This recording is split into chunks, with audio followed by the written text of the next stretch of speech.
우리는 지난 시간에 사도행전 1장 1절부터 14절까지 말씀을 통해서 새 언약의 출범이라는 주제로 말씀을 나누었습니다. 예수님이 부활하신 후에 하늘로 이제 올라가시기 전에 제자들에게 성령님을 주시겠다고 약속하심으로 그 언약이 시작되었습니다. 이때 우리는 두 가지 교훈을 얻었습니다. 첫째는 우리에게 주신 성령님을 항상 감사해야 된다는 마음을 가져야 되고, 둘째는 하나님의 역사를 바라고 기다릴 때는 기도가 반드시 필수라는 것을 보았습니다.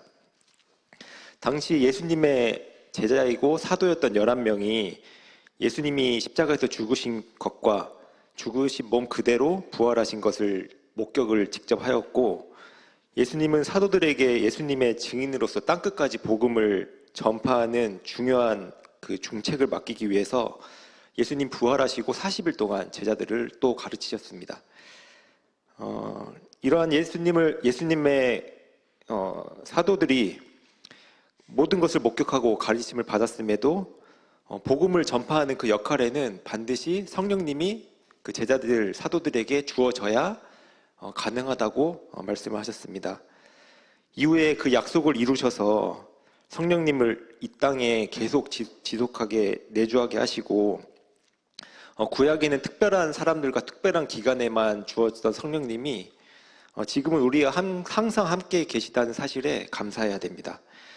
그리고 예수님의 부활 후 40일이라는 짧은 기간이 지나고 하늘로 올라가신 예수님을 바라보며 제자들은 슬퍼할 수도 있었지만 예수님의 약속 후 며칠이 못 되어 그 성령님을 자신에게 주시겠다는 것을 기억하고 그 어떤 행동이 아닌 오로지 기도에 힘썼습니다. 그래서 오늘 살펴볼 사도행전 1장 15절부터 26절까지는 지난주에 나눈 배경이 계속 이어지는 상황입니다. 아직 예수님이 약속하신 성령님은 오시지 않았고 사람들이 기도에 힘써서 그 성령님을 기다리는 상황입니다. 이때 제자들은 곧 주어질 성령님의 임재 후에 땅끝까지 복음을 전파하기 위해서 모든 그 시선과 생각을 하나님께 집중하고 있습니다. 이렇게 기도에 힘쓰고 온전히 하나님을 생각하는 가운데 베드로가 한 가지 주장을 합니다. 어떤 주장이냐면, 과거에 예수님의 제자였던 가룟 유다의 자리를 새로운 사람으로 대체해야 한다고 주장을 합니다. 새로운 사도를 선출하는 분별은 성령님이 아직 땅에 오시지 않았기 때문에 성령님의 직접적인 인도를 받지는 못했지만, 이때 제자들은 예수님의 그 가르침과 자신들에게 주어진 하나님의 계시 안에서 새로운 사도를 선출하는데 올바른 분별을 하려고 노력하였고, 그 결과 사도들은 하나님 안에서 올바른 분별을 하여 새로운 사도 한 명을 세워 총 12명을 구성하게 됩니다. 사도들은 올바른 분별을 통해서 새로운 사도의 후보를 결정했을 뿐만 아니라 최종적으로는 하나님의 주권을 인정하고 그 모든 것을 하나님께 맡김으로써 새 언약의 시대에 새로운 일꾼을 세우는 모습을 볼 수 있습니다. 이때 사도들이 하나님께 모든 주권을 맡기는 장면을 보면서 진정한 겸손이 어떤 것인지도 우리는 확인할 수 있습니다. 이렇게 오늘 사도들이 새 언약의 일꾼을 선출하는 그 모습과 그 마음가짐을 보면서 오늘날 우리들의 신앙생활에도 올바른 신앙의 원리를 적용할 수 있고, 나아가 하나님께 대한 우리의 마음가짐도 배울 수 있습니다. 크게 오늘은 세 가지 교훈을 얻을 수 있습니다. 첫째는 하나님 말씀에 모든 것에 하나님의 말씀에 우리의 기준을 두는 것과, 둘째는 굳건한 믿음을 끝까지 지켜 예수님의 증인이 되는 것, 셋째는 하나님의 주권을 인정함입니다. 그래서 말씀을 통해서 이 세 가지 교훈을 살펴보길 원합니다. 먼저 오늘 본문의 말씀인 사도행전 1장 15절부터 26절까지 함께 보시겠습니다. 제가 낭독할 테니 함께 눈으로 보시면서 당시 상황을 머리로 상상해 보시기 바랍니다. 15절입니다. 모인 무리의 수가 약 120명이나 되더라. 그때에 베드로가 그 형제들 가운데 일어서서 이르되, 형제들아, 성령이 다윗의 입을 통하여 예수 잡는 자들의 길잡이가 된 유다를 가리켜 미리 말씀하신 성경이 응하였으니 마땅하도다. 이 사람은 본래 우리 수 가운데 참여하여 이 직무의 한 부분을 맡았던 자라. 이 사람이 불의의 사고로 밭을 사고 후에 몸이 곤두박질을 하여 배가 터져 창자가 다 흘러나온지라. 이 일이 예루살렘이 사는 모든 사람에게 알리어져 그들의 말로는 그 밭을 아겔다마라 하니 이는 피밭이라는 뜻이라.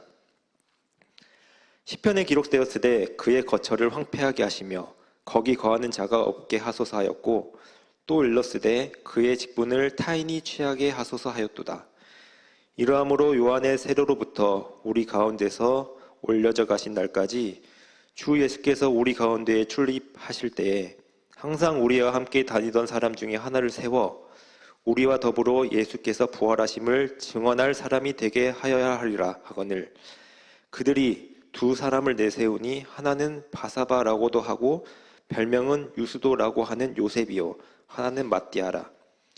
그들이 기도하여 이르되 뭇사람의 마음을 아시는 주여, 이 두 사람 중에 누가 주님께 택하신 바 되어 봉사와 사도의 직무를 대신할 자인지 보이시옵소서. 유다는 이 직무를 버리고 제 곳으로 갔나이다 하고, 제비 뽑아 matti아를 얻으니 그가 11사도의 수에 들어가니라. 첫 번째 우리가 배울 수 있는 신앙의 원리는 하나님의 말씀을 우리의 기준으로 삼아야 한다입니다. 15절 보시면 15절을 시작하면서 베드로는 새로운 사도를 선출하자고 주장하면서 하나님의 말씀을 근거로 제시합니다. 베드로는 과거 예수님의 제자였던 가룟 유다의 빈자리를 언급하며 가룟 유다의 결말이 시편 말씀에 쓰여진 대로 이루어졌다고 말하고 있습니다. 베드로는 사도행전 1장 16절에 다윗의 입을 통하여, 그리고 20절에는 시편의 말씀을 직접적으로 언급하며 그 배신자였던 유다의 결말을 자세하게 설명하고 있습니다. 가룟 유다는 그 예수님을 잡는 자들의 최선두에 섰고 또한 비참한 모습으로 죽었다는 사실만 알고 계셨으면 좋겠습니다. 가룟 유다에 대해서 두 가지 사실을 시편 말씀을 통해서 말하고 있습니다. 첫 번째는 예수님을 배반한 가룟 유다의 운명이 예언되어 12명의 사도에서 떨어져 나간 것과, 두 번째는 그럼에도 주님은 12명의 사도에 대해서 말씀을 하셨다는 것입니다. 이때 베드로는 다윗의 입을 통해서 말한 시편의 말씀이 그 하나님의 말씀이라는 것을 인정을 하였고, 이를 가룟 유다의 빈자리에 새로운 사도를 선출해야 된다는 주장의 그 근거로 삼았습니다. 베드로는 자신의 생각이나 자신의 지식이나 혹은 자신의 필요에 의해서가 아닌 오직 하나님의 말씀을 기준으로 새로운 사도를 선출해야겠다고 주장한 것입니다.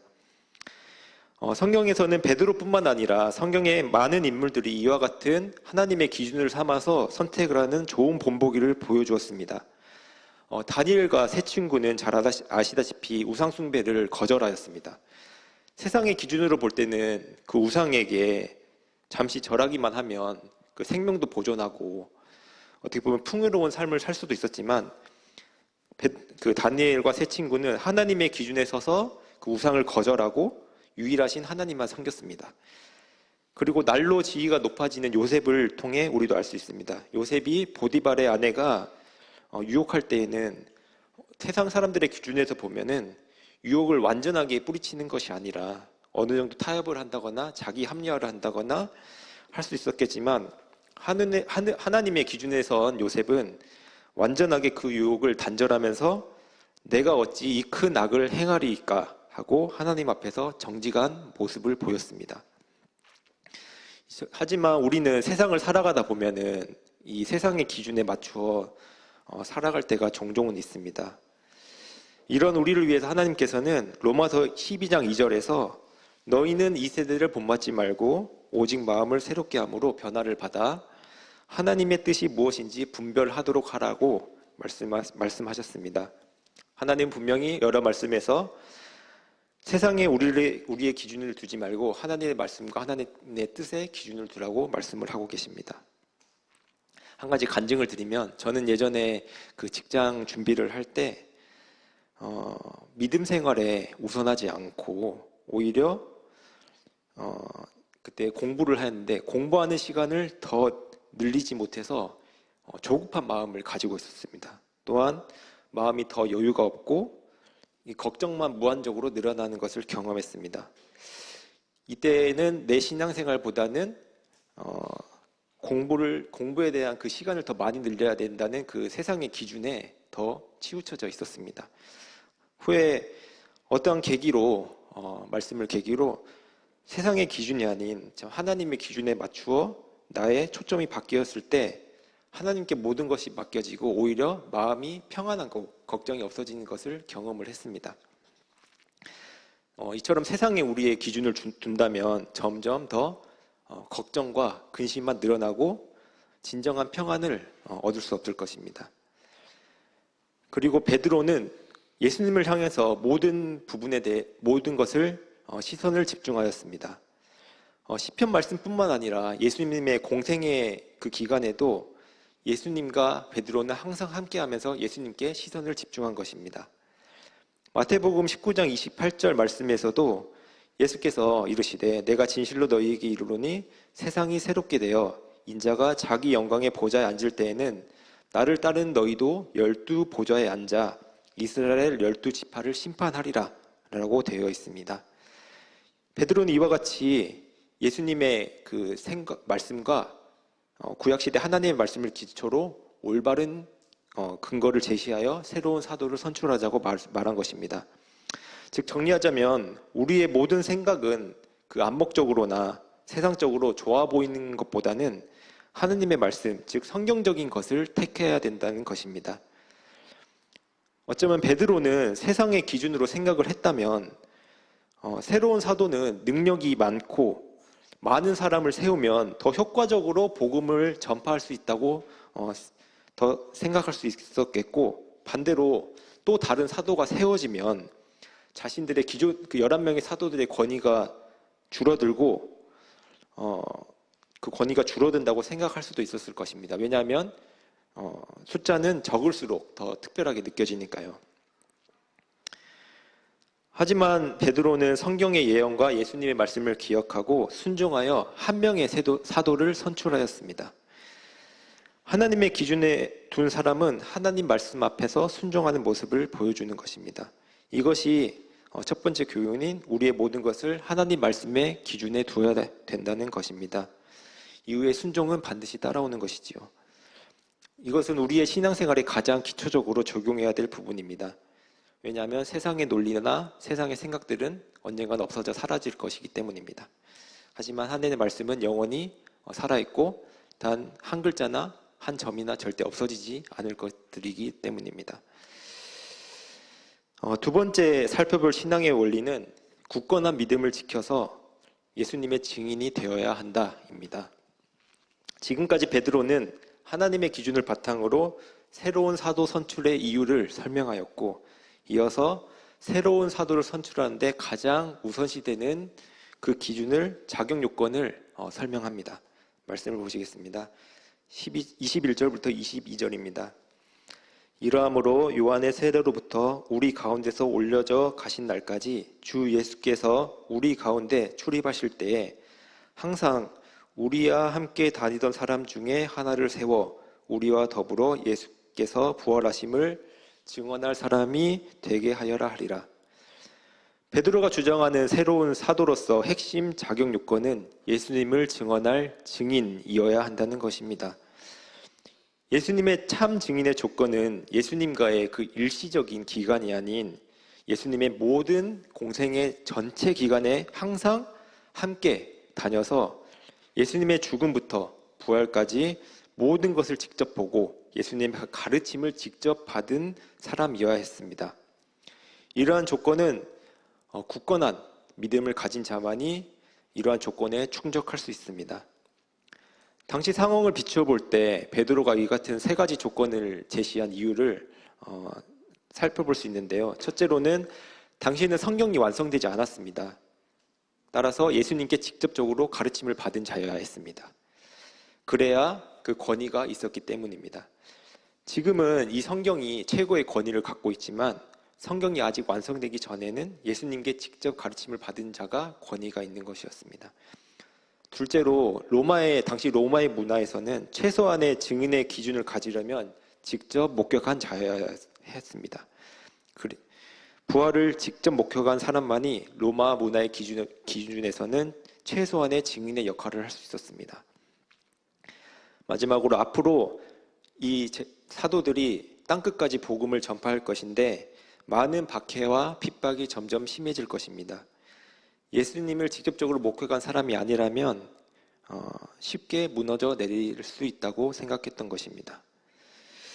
즉 예수님의 증인은 예수님 공생의 전 기간에 예수님을 따른 자로서 굳건한 믿음을 끝까지 지켜낸 자들입니다. 예수님이 이 땅에 계실 때 공생의 기간에 사단은 모든 수단과 방법을 동원해서 제자들을 지속적으로 방해하고 압박을 주었습니다. 그리고 지금 이 상황 이후에도 사도들이 땅끝까지 복음을 전파할 때 핍박이 더 심해질 것입니다. 그리하여 과거의 방해와 그 사단의 방해와 핍박을 이겨내고 항상 주님 곁에 있었으며 예수님의 지상사역을 모두 목격하고 예수님의 가르침을 받은 사람, 그리고 앞으로도 닥칠 고난도 믿음으로 이겨낼 수 있는 사람만이 예수님의 증인이 될 수 있는 것입니다. 그러한 어려움을 극복하기 위해서는 믿음을 필수로 합니다. 그냥 믿음이 아닌 굳건한 믿음입니다. 우리의 신앙생활도 마찬가지로 굳건한 믿음을 지켜야 합니다. 예수님이 이 땅에 다시 오실 때까지 흔들리지 않고 믿음을 바르게 지켜야 합니다. 제가 지금 말하고 있는 믿음이 이러한 믿음이 흔들리거나 없다면 우리의 구원이 잃어버린다거나 없어진다는 의미가 아닙니다. 주님이 다시 올 때까지 그 믿음을 굳게 붙들고 있어서 예수님께 칭찬받는 하나님의 자녀가 되어야 된다는 것입니다. 예수님이 하늘로 올라가시면서 올라가신 몸 그대로 다시 이 땅에 오시겠다고 말씀하셨는데요. 그때까지 비록 우리는 가끔은 넘어질 수는 있어도 다시 일어서서 끝까지 믿음을 지켜 나가야 합니다. 혹시나 여러분 중에 지금 내가 어느 정도 믿음을 잘 지키고 있다고 생각하시는 분들이 있으신가요? 그러한 생각은 우리는 조심하고 경계해야 합니다. 사단은 언제든지 우리의 믿음을 넘어지게 하려고 호심탐탐 노리고 있습니다. 우리는 가끔 주변의 성도님들을 볼 때 믿음이 좋으신 분이 믿음을 저버리고 떠나는 모습을 종종 볼 수가 있습니다. 저는 그러한 모습을 볼 때 어떻게 저렇게 신실하신 분이 믿음을 떠날 수 있을까라는 고민을 많이 하고 나도 저렇게 넘어질 수 있겠다, 방심하면 안 되겠다 그런 생각을 많이 합니다. 나는 믿음이 좋아, 나는 이 정도면 됐어 라는 교만한 마음을 버리고 나는 언제든 넘어질 수 있어, 주님이 나를 지켜주시고 도와주셔야 해 라는 겸손한 마음으로 하나님 앞에 나아가야 합니다. 정리하자면 베드로는 사도라면 과거에도 주님을 떠나지 않았고 앞으로도 그러지 않을 굳건한 믿음을 가져야 한다는 것입니다. 그래야 예수님의 증인이 될 수 있는 것입니다. 우리 신앙생활에서도 믿음을 끝까지 지켜내야 하는 것이 중요한 것이라는 것을 방금 말씀을 통해서 보았습니다. 그리고 이어서 베드로는 그러한 굳건한 믿음을 가진 자 중에서 항상 우리와 함께 다니는 사람이어야 된다고 말하고 있습니다. 자신들이 예수님을 직접적으로 그 사도 11명이 목격했던 것처럼 예수님의 모든 것을 함께 직접 목격한 사람이어야 한다는 것을 다시 한번 강조하고 있습니다. 베드로는 이와 같이 새로운 사도를 선출하는데 하나님의 말씀에 기준을 세우는 것과 예수님의 증인은 굳건한 믿음이 갖춰야 된다는 것을 제시하였고 우리는 이것을 우리의 신앙생활에 잘 적용해야 된다는 것을 살펴보았습니다. 제자들이 이렇게 하나님의 뜻을 잘 분별해서 새로운 사도의 후보군을 2명을 이제 제시를 합니다. 이어지는 23절에서 나옵니다. 한 명은 요셉이라는 사람이고 다른 한 명은 마띠아라는 사람입니다. 이 두 사람은 앞서 베드로가 말한 자격 요건에 합당한 자들입니다. 예수님께서 세례를 받으실 때부터 부활하실 때까지 모든 것을 직접 목격하였고 처음부터 믿음을 끝까지 지켜서 항상 사도들과 함께한 자들입니다. 다가올 앞날에도 예수님의 증인으로서 끝까지 믿음을 지켜 사도들과 함께할 사람들이죠. 이제 마지막 세 번째 신앙의 원리인 하나님의 주권을 인정하는 모습을 살펴보겠습니다. 말씀을 살펴보면 사도들이 전적으로 하나님의 모든 주권을 인정함으로써 완전한 겸손으로 나아가는 모습을 볼 수 있습니다. 24절을 보시겠습니다. 그들이 기도하여 이르되 라고 되어 있습니다. 사도들은 새로운 사도의 후보를 선출하는데 하나님께 먼저 기도로서 아뢰입니다. 자신들의 그 분별력과 지혜, 지식 그런 것에 의존하는 것이 아닌 하나님께 기도로서 나아가며 기도를 통해서 모든 것을 하나님의 주권에 맡기는 모습을 볼 수 있습니다. 이어서 24절 후반부에 보시면 새롭게 선출된 사도는 주님께 택하신 바 되어라고 되어 있습니다. 사도의 자격을 완벽히 갖추었더라도 최종 하나님께서 택하셔야 한다고 고백을 하는 것입니다.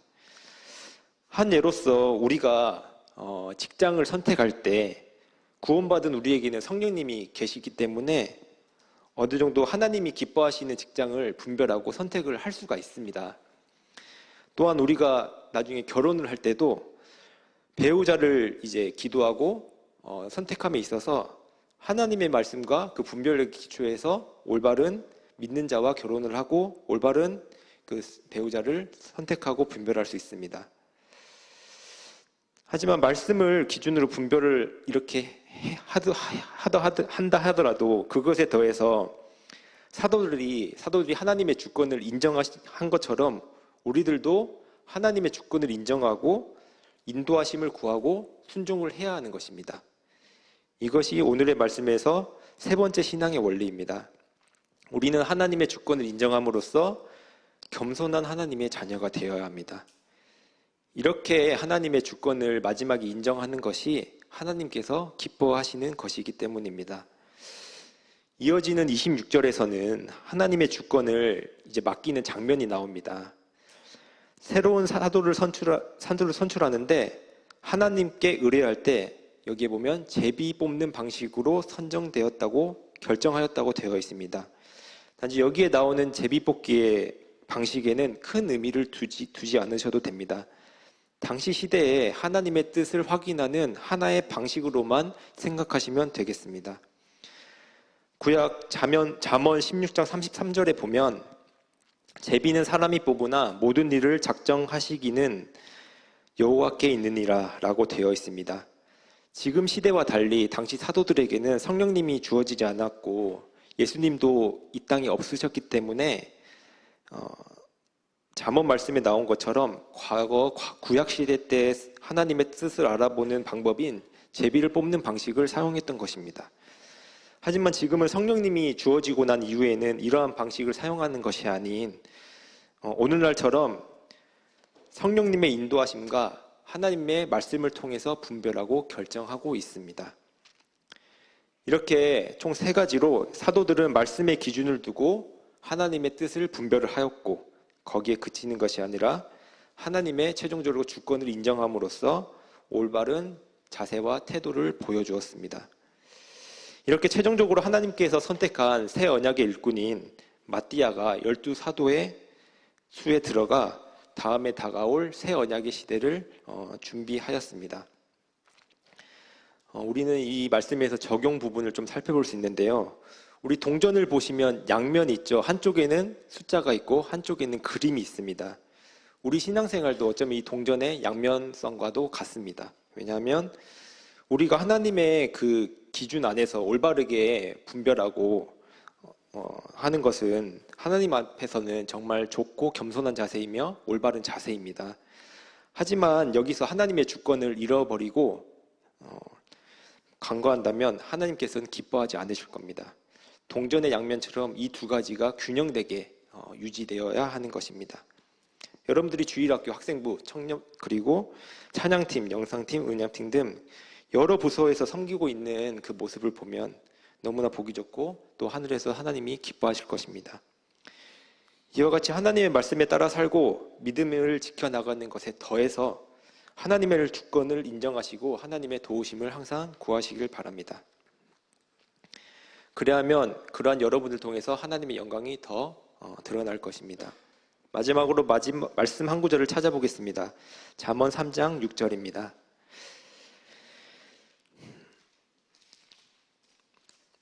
잠언 3장 6절을 제가 읽겠습니다. 너는 범사의 그를 인정하라. 그리하면 내 길을 지도하시리라. 여기서 범사의 하나님을 인정한다는 것은 하나님의 그 주권을 인정한다는 것인데요. 우리는 모든 것에 대해서 하나님을 인정하는 그 자세를 가졌으면 좋겠습니다. 앞으로 나아가는 여러분들의 모든 길에 하나님을 인정한다면 하나님의 그 전지전능한 능력으로 하나님께서 올바르게 여러분들을 인도하실 것입니다. 사도행전 1장을 통해서 제자들은 곧 오실 성령님을 맞이할 준비를 모두 이제 끝냈습니다. 하나님은 이렇게 준비가 된 사도들을 위해서 약속하신 그 선물을 주실 것입니다. 그 역사적인 장면을 다음 시간에 함께 또 살펴보도록 하겠습니다. 그럼 기도하고 마치도록 하겠습니다.